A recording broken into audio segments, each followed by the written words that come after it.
नमस्कार दोस्तों, स्वागत है आप सबका हमारे YouTube चैनल पर। आइए डालते हैं एक नजर दिन भर की 10 बड़ी खबरों पर। डेरा मैनेजर रंजीत हत्याकांड में राम रहीम बरी, हाईकोर्ट ने सीबीआई कोर्ट का फैसला रद्द किया। 19 साल बाद हुई थी उम्र कैद की सजा। हरियाणा में डेरा सच्चा सौदा प्रमुख बाबा गुरमीत राम रहीम को हाईकोर्ट ने बड़ी राहत दी है। डेरे के पूर्व मैनेजर रंजीत हत्याकांड मामले में डेरा मुखी समेत 5 को हाईकोर्ट ने बरी कर दिया है। हाईकोर्ट ने सीबीआई कोर्ट के फैसले को रद्द कर दिया है।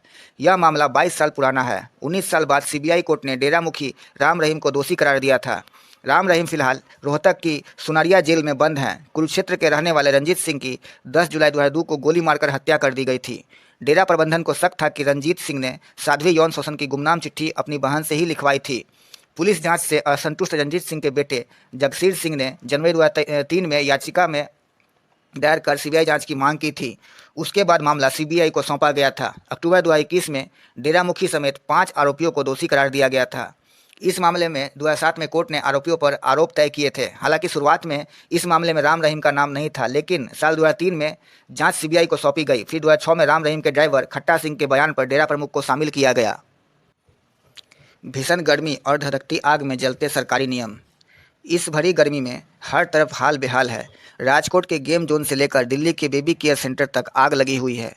सेंटरों में भी, सिस्टम में भी और सरकारी नियम कानूनों में भी। वर्षों से बिना परमिशन चल रहे गेम जोन की किसी ने सुध नहीं ली। अब कह रहे हैं कि ऐसे कई गेम जोन हैं जो बिना परमिशन के चल रहे हैं।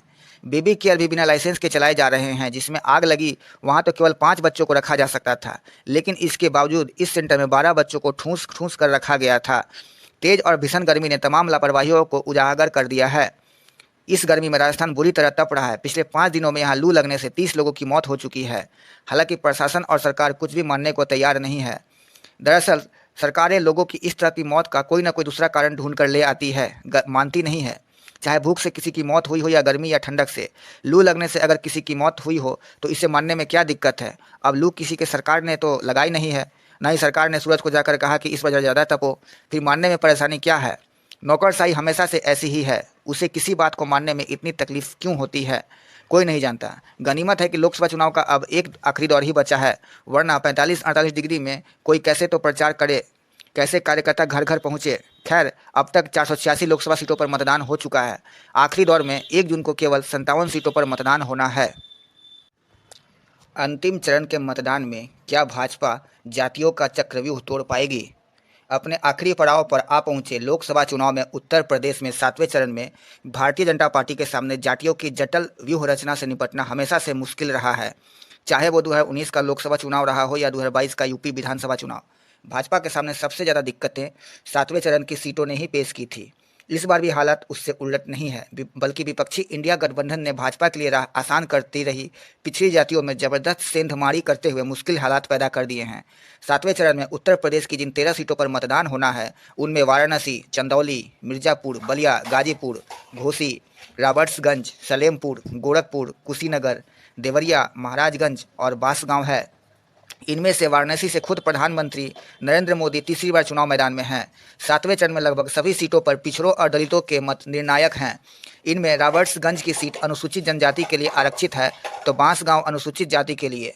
चंदौली, बलिया, गाजीपुर और देवरिया सीटों पर पिछड़ों में यादव मतदाता सर्वाधिक हैं, तो सलेमपुर व कुशीनगर में कोयरी बिरादरी के खासे वोट हैं, जबकि मिर्ज़ापुर व महाराजगंज में कुर्मी व निषाद मतदाताओं की अच्छी संख्या है। पूर्वी उत्तर प्रदेश में पाई जाने वाली पिछड़ी जाति सैंथवाड़ की भी अच्छी खासी संख्या कुशीनगर, देवरिया और सलेमपुर के साथ ही बांसगांव में है। पटना में राहुल गांधी का मंच धंसा। राहुल बोले, मोदी पीएम नहीं बनेंगे।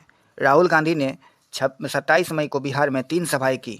12 बजे पटना के बख्तियारपुर में, 1:30 बजे पालीगंज में, तो 3:30 बजे आरा में सभा को संबोधित किया। पालीगंज में राहुल गांधी जैसे ही मंच पर पहुंचे तो मंच का एक हिस्सा धंस गया।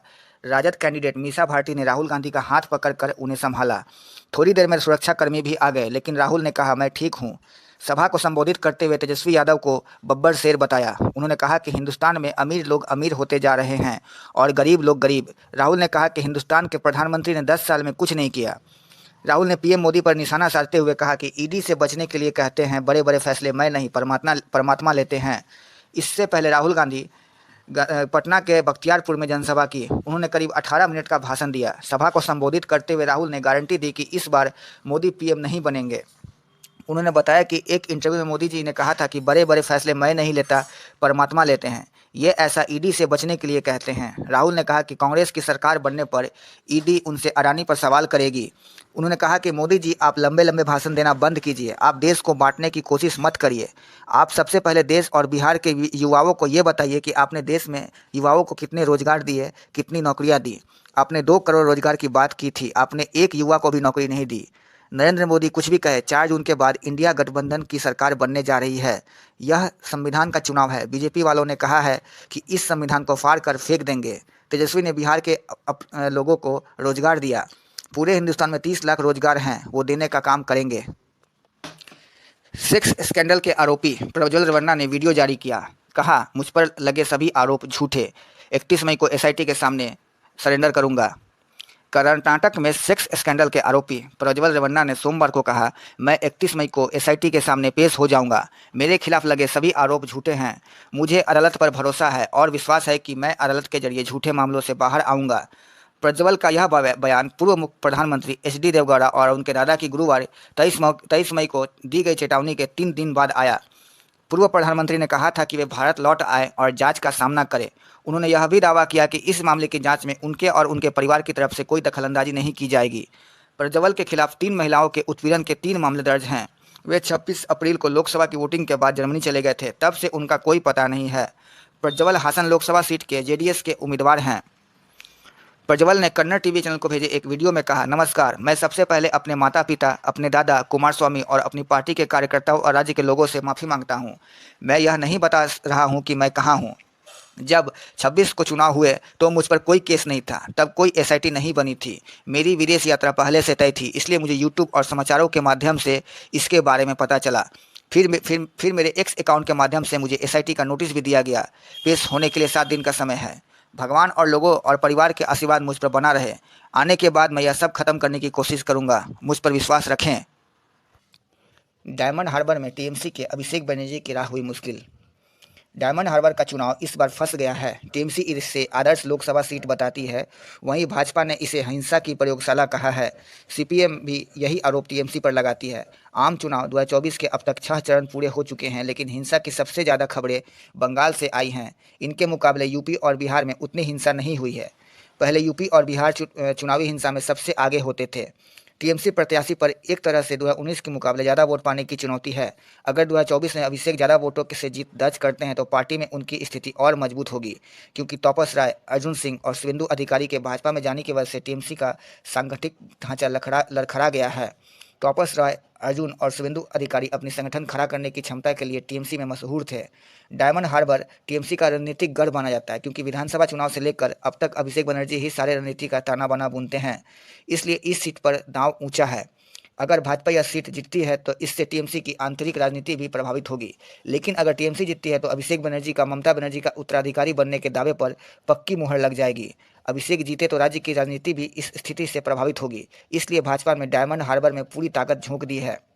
इसलिए अभिषेक ने उधर अपनी रैलियों में कहना शुरू किया है कि इस बार जनता उन्हें पिछले 2 चुनावों के मुकाबले ज़्यादा वोटों से हराए। टीएमसी के नेता यह स्वीकार करते हैं कि अभिषेक राजनीतिक रणनीति बनाने में माहिर हैं और वो इलाके में आसानी से समर्थन जुटा लेते हैं। उनकी इस क्षमता पर कहीं कोई संदेह नहीं है। हालांकि 2021 में जब ममता ने उन्हें पार्टी का महासचिव पद सौंपा तो वरिष्ठ नेताओं ने इसे पसंद नहीं किया और पार्टी में मनमुटाव बढ़ गया। लेकिन अभिषेक ने धीरे धीरे हालात को अपने पक्ष में किया और आज पार्टी के वरिष्ठ नेता उनका समर्थन करते देखे जा सकते हैं।